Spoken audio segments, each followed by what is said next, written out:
أعوذ بالله من الشيطان الرجيم. بسم الله الرحمن الرحيم.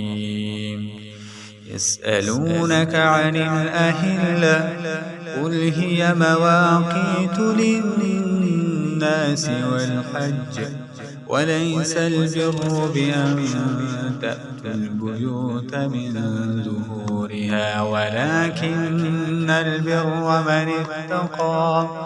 وأتوا البيوت من أبوابها واتقوا الله لعلكم تفلحون.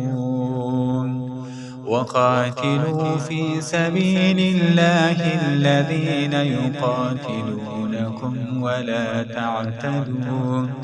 إن الله لا يحب المعتدين. وقتلوهم حيث ثقفتموهم وأخرجوهم من حيث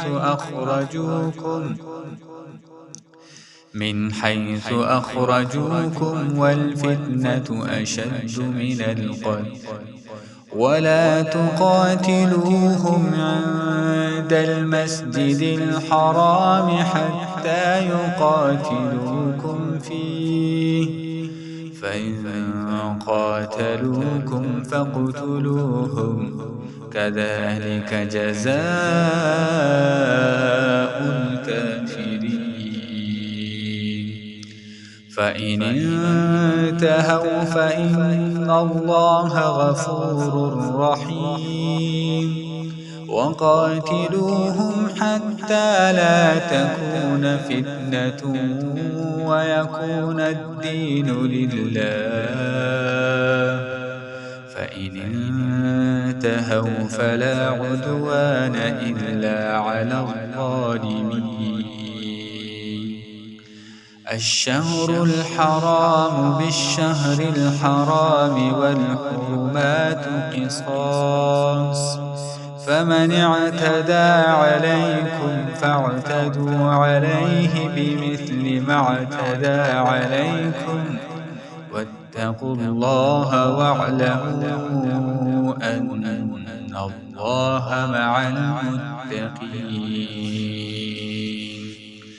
وأنفقوا في سبيل الله ولا تلقوا بأيديكم إلى التهلكة وأحسنوا إن الله يحب المحسنين. وأتموا الحج والعمرة لله فإن أحسرتم فما استيسر من الهدي ولا تحلقوا رؤوسكم حتى يبلغ الهدي محله فمن كان منكم مريضا أو به أذى من رأسه ففدية من صيام أو صدقة أو نسك فإذا أمنتم فمن تمتع بالعمرة إلى الحج فما استيسر من الهدي فمن لم يجد فصيام 3 أيام في الحج و7 إذا رجعتم تلك 10 كاملة ذلك لمن لم يكن أهله حاضر المسجد الحرام واتقوا الله واعلموا أن الله شديد العقاب. الحج أشهر معلومات فمن فرض فيهن الحج فلا رفث ولا فسوق ولا جدال في الحج وما تفعلوا من خير يعلمه الله وتزودوا فإن خير الزاد التقوى واتقون يا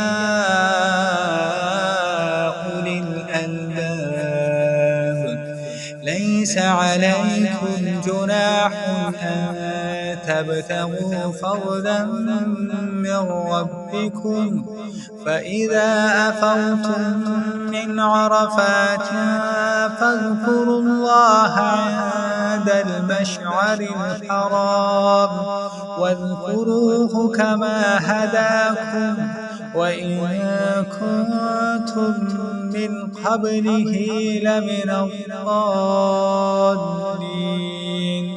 ثم أفيضوا من حيث أفاض الناس واستغفروا الله إن الله غفور رحيم فإذا قضيتم مناسككم فاذكروا الله كذكركم آباءكم أو أشد ذكرا فمن الناس من يقول ربنا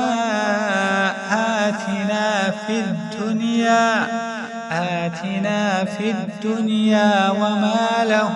في الآخرة من خلاق ومنهم من يقول ربنا آتنا في الدنيا حسنة وفي الآخرة حسنة وقنا عذاب النار أولئك